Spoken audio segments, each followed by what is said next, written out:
Հաջորդ հարցը Քրիստինե Վարդանյան։ Պարոն Աղազարյան, այս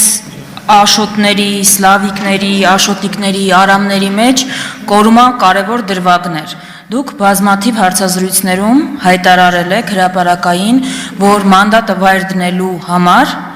ձեր վրա գործադրվել են ճնշումներ։ Հիմա հարցս ուղիղ է ու հստակ է։ Առաջին, հաստատում եք այդ փաստը այստեղից, որ մանդատը վայր դնելու համար ձեր վրա գործադրվել են ճնշումներ։ Երկրորդը, եթե հաստատում եք, խնդրում եմ ասել ազգային ժողովից, քննչականից, դատախազությունից, գուցե այլ ուժայիններից, ընդհանրապես, որ կառույցից, ովքեր են ձեզ հետ հանդիպել, ինչ ճնշումների մասին է խոսքը, ինչ են ասել։ Դե նոյեմբեր, անցած տարվա նոյեմբեր, դեկտեմբեր ամիսներին, հիմնական նոյեմբեր, կարելի է ասել, այո, ես ենթարկվում ճնշումների եւ շատ լուրջ ճնշումների, ընդ որում դուք բոլորդ էլ գիտեք, որ իմ հեռախոսը քննիչը վերցրեց եւ ասենք կատարեց ինչ-որ էլեկտրոնային խոզարկություն։ Ես մի առիթով, ոչ թե մի առիթով, մեկ-երկու անգամ ասել եմ, որ եթե ազգային անվտանգության հետ կապված, պետական անվտանգության հետ կապված որևէ խնդրի հետ կապված առնչվող, որևէ փաստաթուղթ, որևէ ապացույց հանդիսացող գործիք, որևէ, չգիտեմ, էլեմենտ կհայտնաբերեն իմ գրպանից, իմ անկողնուց, իմ էլ չգիտեմ որտեղից, ես խնդիր չունեմ, ես օքեյ եմ, եթե դա վերաբերում է պետական անվտանգությանը, բայց եթե իմ հեռախոսը վերցնում են եւ այնտեղ կարդում են իմ եւ որևէ մեկի տղամարդ թեկին անձնական նամակագրությունը եւ սպառնում են, որ կտանք ձեր կնոջը, կտանք ձեր տղաներին, կհրապարակենք, ես եմ ավելի անբարոյական, թե տանողները, դա ճնշում չի։ Եթե ես իմանայի, հալա շնորհակալ եմ, որ քաղաքացիական պայմանագիր խմբակցության անդամներից ոչ բոլորն են ծանոթացել այդ ամեն ինչին, բայց եթե ես իմանայի, որ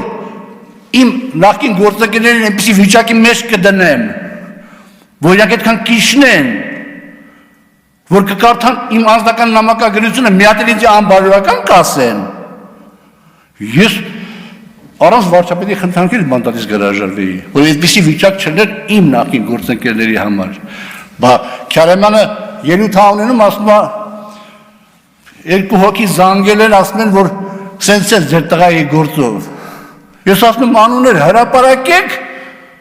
մանդատս վայր դնեմ, հրապարակավ ասում եմ, անուններ չեք հրապարակի, վիրավորական խոսքեր եմ ասում։ Այդ գործի հետ կապված իմ խնդրանքով իմ փաստաբանն է դիմում եւ վարույթը հարուցվում իմ եւ պարոն Քարամյանի այդ միջադեպի հետ կապված եւ այդ վարույթը քննում է։ Բայց ամեն ինչ ճնշումներ են։ Հիմա այլ ավելի ճնշումներ են եղել, որոնք ասենք հարմար չեմ գտնում ասել։ Արձագանք։ Տիկին դատախազ, նախ կարծում եմ էլ շանս չունեք սա չլսելու եւ չտեսնելու տալ, փաստացի հաղորդում էր հանցագործության մասին, որ բարձրագույն մանդատ ունեցող մարդու նկատմամբ գործադրվել են ճնշումներ մանդատը վայր դնելու մասին։ Պարոն Աղազարյան, ես ձեզ կոչ կանեմ, չեմ կարծում էլ ավել ընկնելու տեղ կա, եկե ինձ թվում է հիմա է ժամանակը ավելի ուղիղ ու պարզ խոսելու, անուններ տալու եւ ասելու ի վերջո ովքեր են ձեզ ճնշել։ Չգիտեմ, եթե այլ սպասումներ ունեք, դրանք չեն արդարանալու, իզուր մի սպասեք։ Եվ քիչ առաջ լրագրողների հետ զրույցում դուք ասել եք, որ հիմա ինչ որ կատարվում է, դրա պատճառը Նիկոլ Փաշինյանին մերժելն էր։ Մենք գիտենք մի դրվագ, որ մերժել եք մանդատը վայր դնել։ Հարցս հետեւյալն է. այլ որևէ հարցով Նիկոլ Փաշինյանին մերժել եք, այսինքն ինչ եք մերժել, մերժել եք արդյոք թե ոչ, եթե մերժել եք, ինչ եք մերժել, որ հայտնվել եք այս վիճակում։ Ոչ, ես չեմ հիշում, որ պարոն վարչապետին որևէ այլ բանով մերժած լինեմ, ուղղակի